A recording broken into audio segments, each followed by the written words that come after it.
Hello again, rail fans. I'm just back from the big February Jacksonville train show, or what I call the Jacksonville Railfan weekend, because that's more or less what it is. And I picked up a new artifact for the fence. Back there you see the 844 milepost sign. Got that from David Howard, better known as Elvis. He is very well known in the railroad collecting circles. He's one of the premier dealers of railroad artifacts in this region. David deals in signs, lanterns, switch stands, builder plates, just about anything that involves a railroad collectible. He deals in them. So thanks to David for that fabulous SCL milepost sign. David Howard, much appreciated. Now, a lot of you are going to visit Florida in the wintertime, this winter and every winter. A lot of you will come to Central Florida, to the parks and attractions over there around Orlando.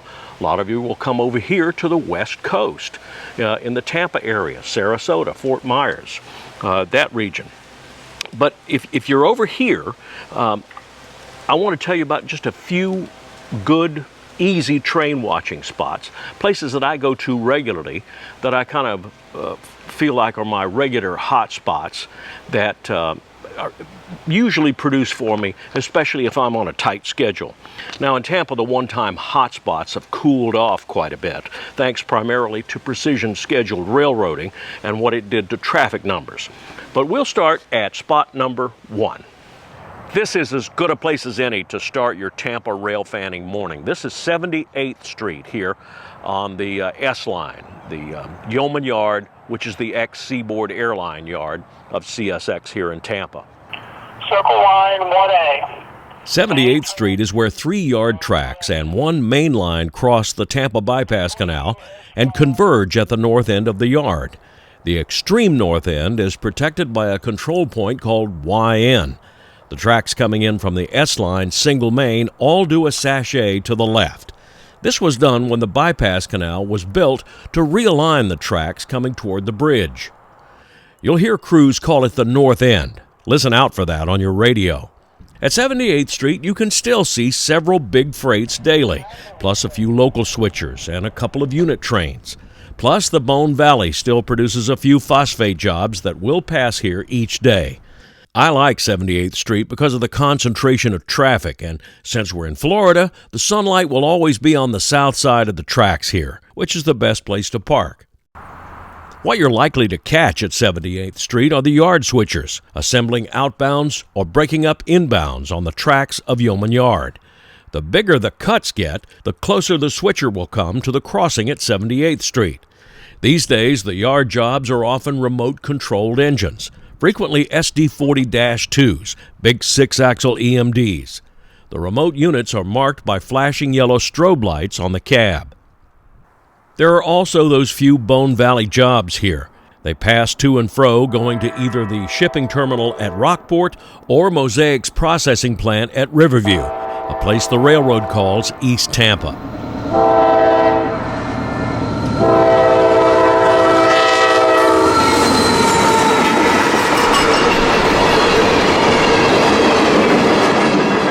Here's one coming back empty from Rockport. What's new about this train are the wide cab GEs in the lead. Up until the mid-2000s, BV trains were almost strictly pulled by standard cab EMDs. This is a train of purpose-built flip-top guns, especially made to operate in the rotary dumper at Rockport. They carry finished dry rock fertilizer.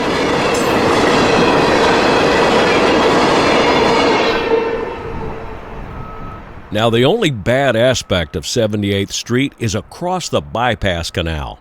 Over there is where tank trucks bring in used frying oil they get from restaurants, which they eventually make soap and some other stuff out of. When the wind is coming out of the west, that smell can get really intense and doesn't do much for your appetite. Another regular in and out of 78th Street are trains like this one. Unit ethanol tank cars, often with power off of other railroads. This B631 is out of Bensenville, Illinois, off the Canadian Pacific. It's only a guess, but it could be why this train is being powered with Kansas City Southern locomotives. Canadian Pacific is in the process of acquiring the KCS.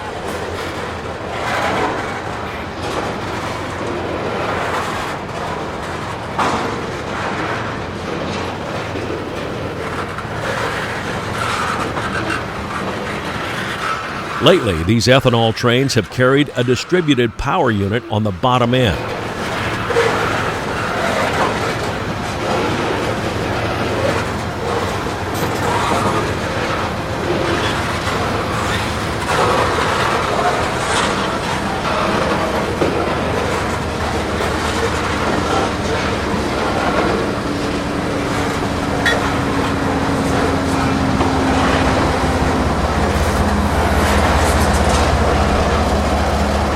For catching inbound freights coming off the A-Line into Yeoman Yard, there's 6th Avenue.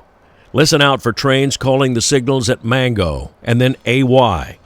AY is the A-Line entrance to ACL's UCD Yard that connects to the SAL's Yeoman Yard. It's all one big facility now and has been since the SCL merger in 1967. A weekday catch is L779, a local that originates at Yeoman, runs out to Plant City to work several customers there, then comes back to Yeoman. Railroad jargon for this kind of job is a turn because it goes out to a customer or other yard, picks up or drops off, turns around, and comes back. L779 usually has a single GP40-2 pulling.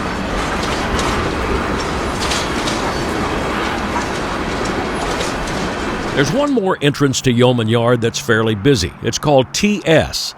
It dawned on me recently that all 4 entrances to Yeoman Yard have 2-letter names, call signs to be more accurate. TN on the Clearwater St. Pete side of the SAL, YN on the Wildwood side of the SAL, AY on the Sanford side of the ACL, and TS on the Bradenton side of the ACL. Well, wait a minute. There's also UCEDA, the Tampa side entrance to the UCD Yard. That has 5 letters. Oh well, we won't count that one. TS is where the ACL line to Bradenton comes into the yard. It's a decent spot because you can pull off of State Road 60 at the crossing and be fairly safe. The turnout switch is for the yard lead to the left. Straight running is the main line, which runs around just south of the Yeoman Yard tracks, crosses at 78th Street, and joins the S-Line at YN, where we were earlier. The signal bungalow displays the name TS Crossing, even though there's no crossing here anymore. Once upon a time, this was the ACL Sarasota branch that came into UCD Yard. To get into the yard, it had to cross the Seaboard's yard lead and main line, so there was an interlocking here called TS Crossing. The name stuck. Today at TS, we catch Y191 coming in engines light from working customers down on the AZA line or Bradenton, Maine. He's tiptoeing up to the State Road 60 road crossing, but I'm not exactly sure why. I'm not sure if it was a crossing malfunction report or if it has something to do with him being a remote control engine. In any case, he's been instructed to flag the crossing manually, so he's walking out, placing a lighted fuse C on either side of the crossing, then he moves on across.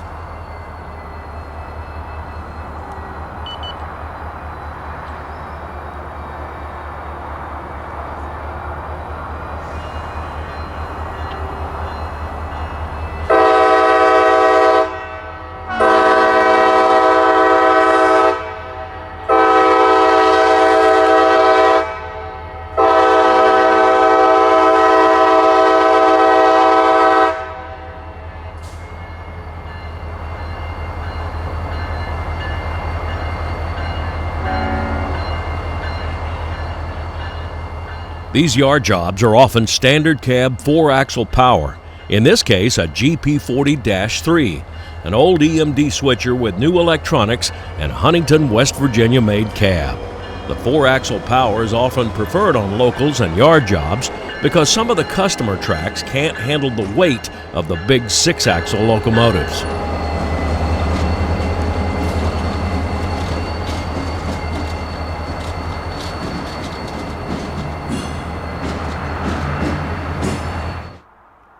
A little quieter location on this same line is a quarter-mile south at East Washington Street. Here you can see the signal at TS, so you know if something's coming in from the south. That white light is an indication called restricting, and here it basically means you're going into the yard. In this case, it's local L700, regular service to Bradenton and back. It now carries the small cut of cars that used to be the massive Tropicana juice train.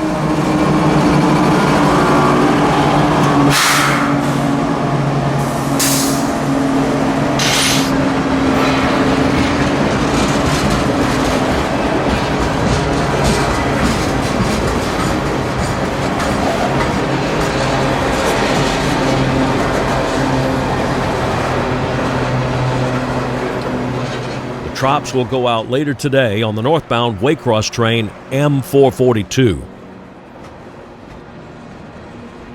The white gondolas are relatively new, rock guns for the Seminole Gulf at Onico near Bradenton. They have a contract with Cemex for rock, rumored to be 20 loads a week. The loaded guns come out of Miami on M452, go into Winston, and then local L778 grabs them there and brings them to Yeoman. These are empties coming back from Onico. And finally, 3 jumbo-covered hoppers and an empty LP gas tank.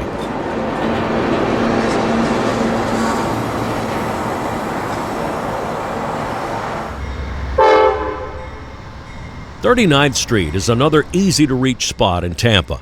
You can still catch a few freight moves here in 2023, but most reliable is the Amtrak Silver Star. If he's running on time, you'll see the southbound train here around 12:45 p.m.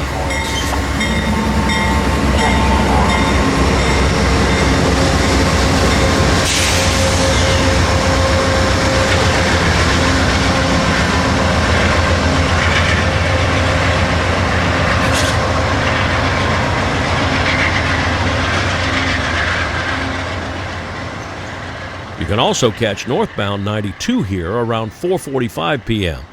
Here in town, 92 runs the same route and the same routine as 91. If you like getting a close look at passenger cars, 39th Street is a really good place because they come in here at 15 miles an hour.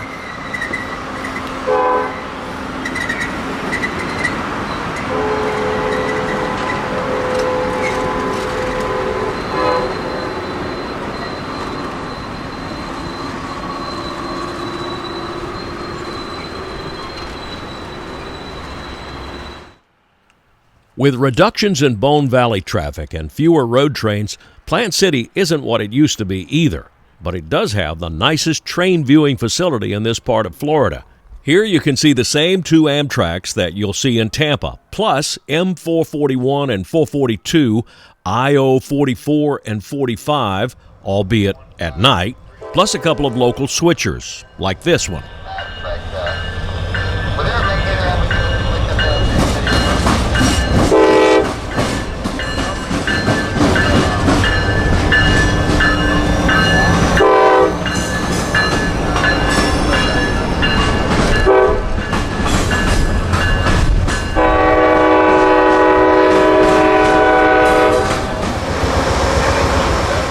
Lakeland is usually pretty good throughout the day.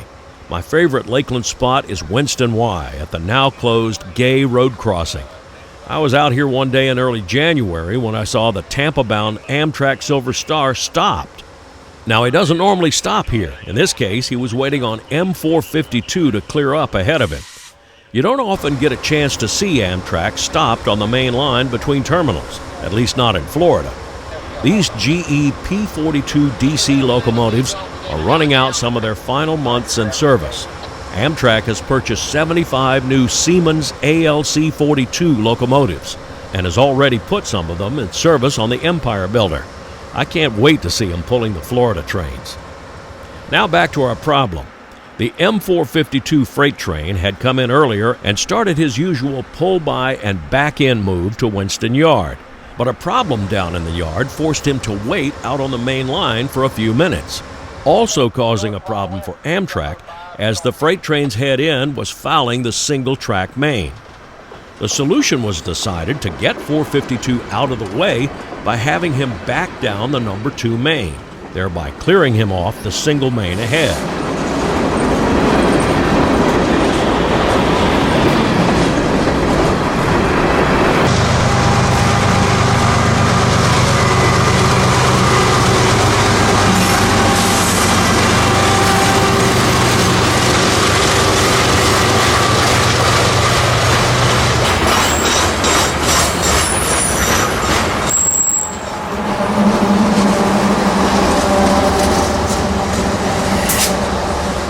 452 was sufficiently clear of the circuit.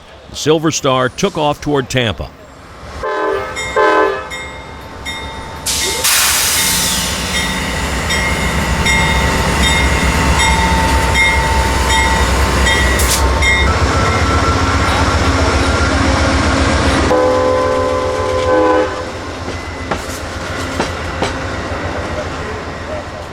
Minutes later, M452 resumed his pull-by move and eventually got into the yard to do his work.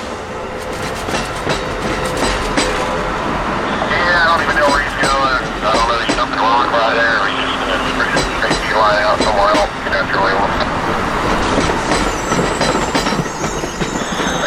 This episode took 2 trips, and on the second run, I stopped for lunch at Kojak's Barbecue.